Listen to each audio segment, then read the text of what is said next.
여러분, 오늘 수업 계속 진행하도록 하겠습니다. 좀 전에 제가 그 공사하는 분을 만나서 이야기를 들었는데, 점심시간 없고 그냥 계속 공사를 하신다고 해요. 그래서 제가 저희 집에서 이제 가장 그래도 소리가 적게 들리는 공간을 찾아서 거기서 지금 방송을 녹화하고 있습니다. 우리 좀 전까지 해가지고 원대까지 끝났어요. 그래서 이제 돌이켜 보면은 이번 학기에 처음에는 송대, 그죠? 그리고 요금원, 그 원대까지 우리가 끝났고 이제는 명대로 넘어왔습니다. 여러분 그 중간고사는 원대까지이기 때문에 사실 지금부터의 내용은 기말고사에 들어가고 중간고사는 해당이 안 되겠어요. 그래도 이제 여러분 열심히 하셔야 되겠는데요. 명대문학 오늘은 이제 명대의 개괄적인 이야기를 좀 하고요. 그리고 명대시, 명대산문 이것을 위주로 이야기를 하도록 하겠습니다. 오늘 명대시산문을 끝낼 수는 없을 것 같아요. 예. 명대시산문은 이제 이전 조대 같은 경우에는 시를 하고 그 다음에 산문을 하고 뭐 이런 식으로 했는데 우리 교재가 명대는 시산문을 같이 묶어서 처리를 하고 있는데요. 오늘 수업에서는 공안파가 나오기 직전까지 수업이 진행될 예정입니다.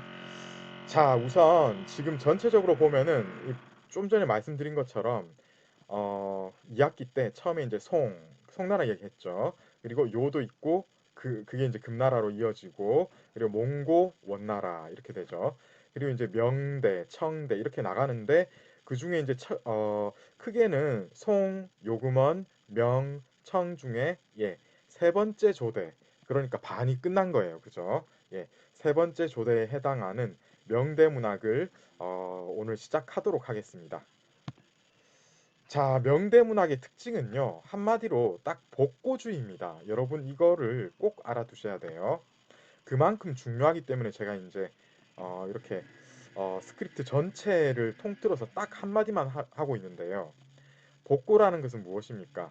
옛날 것을 회복하다. 그러니까 이게 이제 명대 문학뿐만 아니라 명대 자체가 그렇다고 봐야 돼요. 그쵸? 왜 그렇습니까? 요금원을 거치면서 이민족들한테 한족들이 억눌려 살면서 몇백 년 정도는 완전히 중원은 물론이고 저 남쪽까지 이민족의 문화가 지배를 하는 그런 구조적인 현실 앞에서 중국 지식인들이 얼마나 자제를 했겠습니까? 그죠? 그 한족 지식인들이 마침내 이제 명대가 서면서 예전에 자기가 이제 우월하다고 느꼈던 어떤 문화를 회복해야 되는 이런 사명감을 가지고 명대 전체가 어떤 그 문화적인 여러 가지 일들이 펼쳐졌다. 이렇게 보셔야 되거든요. 따라서 복고주의 이게 얼마나 중요한지 앞으로 이제 계속 나오는 단어라고 생각하시면 되겠습니다. 자, 그리고요. 이 복고주의의 배경을 한번 봐야 되겠습니다. 우선요. 주원장 명태조죠. 이 사람이 이제 왕조를 재창을 합니다.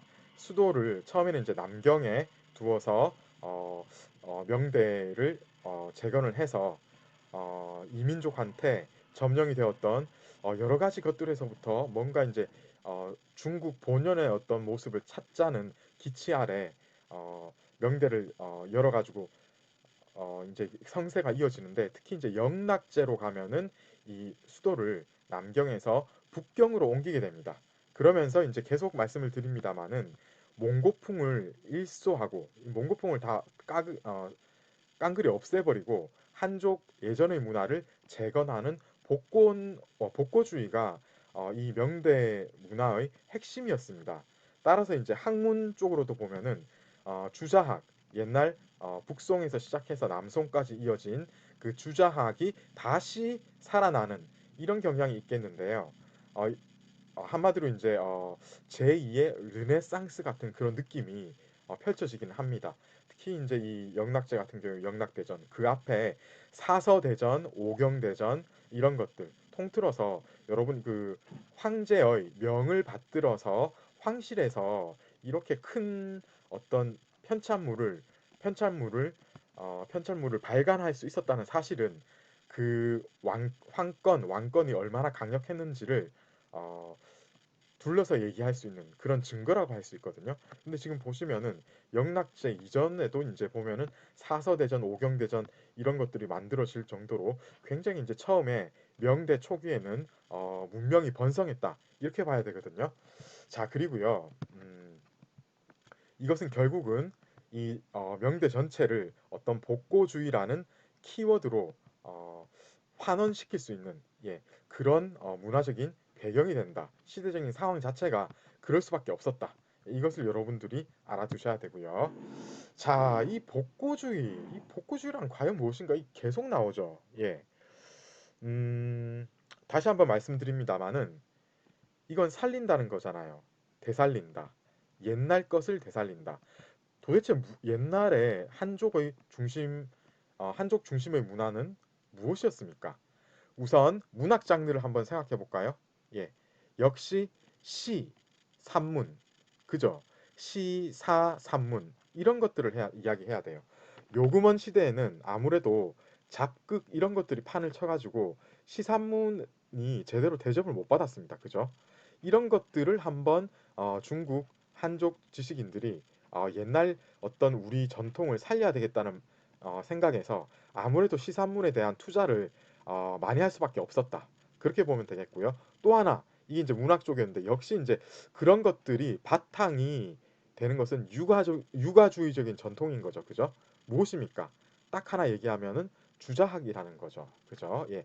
요금원 시대에 아무래도 이제 이민족이 어떤 그 최상류층을 차지하다 보니까 한족의 전통적인 가장 이제 정점에 서 있었던 문화의 근간이라고 할 수 있는 유가 사상도 굉장히 탄압받는 그런 경향이 강했거든요. 이런 것들로부터 이제 완전히 탈피할 수 있고 원래 이제 한족들이 관심을 많이 기울였던 이런 것들을 전부 되살리게 되는 이런 상황이 펼쳐지게 된다는 겁니다.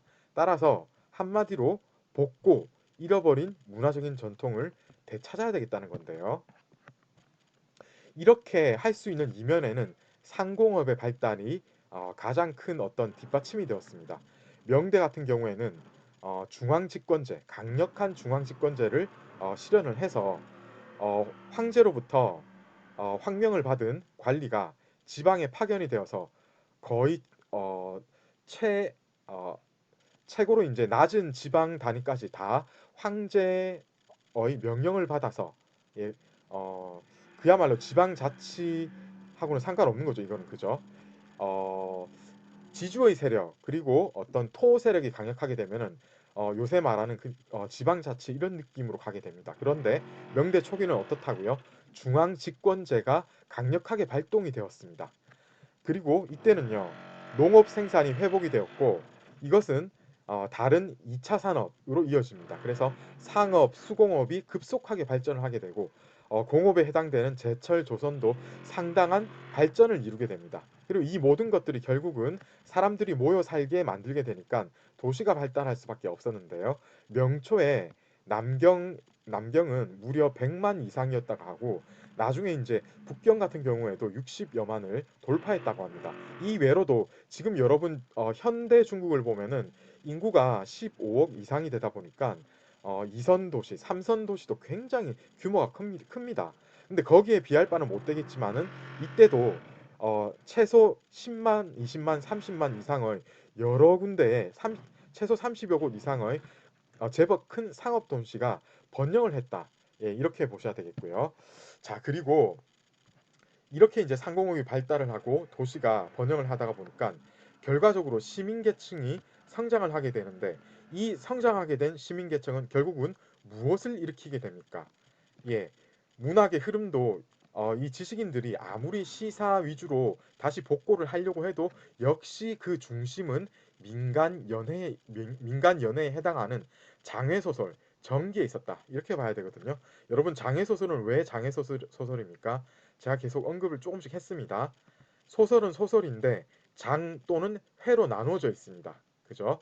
예를 들어 이제 여러분 조금 뒤에 우리가 보면은 서유기, 백회 뭐 이런 겁니다. 그죠?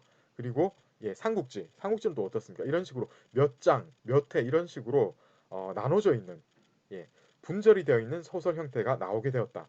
한마디로 말해서 장해 소설이라고 한다면은 굉장히 호흡이 길게 짧게 끝나는 게 아니고 장편으로 길게 쓰는 소설이다. 중국식의 장편 소설의 형태다. 이렇게 보셔야 되겠고요. 그리고 또 하나의 특징이 이게 이제 민간 연애하고 뗄래야 뗄 수 없는 게 장해 소설은 조금 있다가 4대 소설의 어떤 형성되는 지점을 같이 이제 얘기를 할 때도 드러나겠지만은 이 민간 연애적인 속성이 가장 강한 어떤 잡극이나 화본 소설 있죠. 이런 것들이 밑바탕이 되어서 조금씩 조금씩 살을 보태가지고 결국은 어떤 식자층에 의해서 완성된 게 장애 소설이거든요. 그렇기 때문에 이것은 인간 연애하고 뗄래야 뗄 수 없는 관계였다라고 우리가 봐야 되고요. 그다음 이 정기 1학기 때부터 제 수업을 들었던 학생은 오히려 이제 헷갈릴 수가 있어요. 이 정기는 무엇입니까? 이 전기는 당대 전기인 어떤 그 짧은 지계 소설 뭐 이런 짧은 단편적인 소설 그거하고는 달라. 이거는 무엇입니까? 예. 이거는 잡극입니다. 그러니까 잡극의 어떤 그 다른 형태, 명나라 때의 형태라고 봐야 되겠습니다. 그러니까 연극인 거죠. 연극 장르를 원대에 한정시킨다면 우리는 원잡극 이렇게 얘기를 하거든요. 송대에도 물론 잡극이 있었지만 역시 잡극하면 원대이고 명대 그리고 청대 가면 우리는 정기라고 얘기를 합니다. 예, 이제 이게 명대의 시작이 되는 거예요. 이제 그래서 어, 역시 이제 명대 문학의 핵심은 장외 소설하고 예, 정기 그러니까 연극 장르에 있었다 이렇게 봐야 되는 거예요.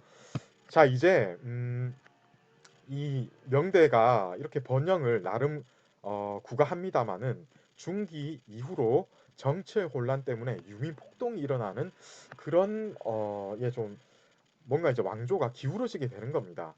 이렇게 된 가장 큰 원인이 뭐냐면요. 이 토지 겸경 이 문제를 봐야 되겠어요. 제도적인 어떤 결함이 있었고 그리고 그것과 더불어서 간신들의 폭정이 아주 큰 원인이 되었습니다. 세종 가정연간 이때 보면 벌써 16세기 중반으로 가는데요. 이때 엄숭, 위충현 같은 간신배들이 득세를 합니다. 독림당 이런 세력 이게 이제 위충현한테 맞선 세력도 물론 있었습니다. 그렇지만은 역부족이었습니다. 이런 식으로 이제 간신을 폭정에다가 잦은 유민 폭동이 일어나고 외부로부터의 어떤 침입도 있었습니다. 그래서 이게 이제 결과적으로 이런 것들이 계속 발생하다 보니까 큰 사건도 터지는데 가장 큰 사건이 결국은 두 가지입니다. 이자성 같은 어떤 유민 폭동이 북경을 함락하게 되는 일까지 발생을 하게 되고 결국은 만주족이 중원을 침입해서 명나라는 멸망을 하게 이릅니다. 이게 이제 1644년이거든요. 여기서 이제 유민폭동 부분을 보면요. 유민폭동은 제도만 잘 정비가 되면은 막을 수가 있는 부분입니다. 그런데 이 간신배들이 득세를 하게 되면은 제대로 정비를 하려고 해도 이런 분들이 뜻을 펼치려고 해도 이제 제대로 이게 못하게 되는 상황이 펼쳐지거든요. 이 상공업이 발달을 하게 되면은 어떤 일이 생기는가 하면 돈이 한쪽으로 몰릴 수밖에 없습니다. 이 자본주의의 속성인데 이 명대가 초기 자본주의가 좀 일어났다 이렇게 봐야 될 수도 있을 것 같아요.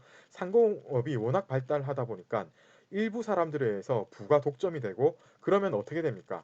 국가에서 이런 것들을 막아줘야 되거든요, 사실은. 그런데 약간은 이제 이 제도적으로 이런 것들을 방어를 못하는 이런 때 틈타서 이 부가 있었던 몇 사람들이 토지들을 전부 싹쓸이합니다.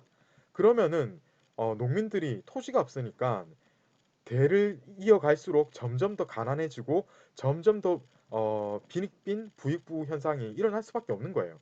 따라서 이 폭동은 잠재될 수밖에 없는 상황이었습니다. 그래서 이 정치가 얼마나 중요한가 이런 것들이 드러나고 있다. 이렇게 볼 수 있겠는데요. 자, 여러분 이제 조금 쉬었다가 계속해서 이제 어떤 문화적인 특징과 그 문학의 어떤 그 배경에 해당되는 그 전체적인 어떤 성격, 명대의 성격에 대해서 한번 같이 한번 큰 어떤 그 그림을 살펴봐야 되겠습니다.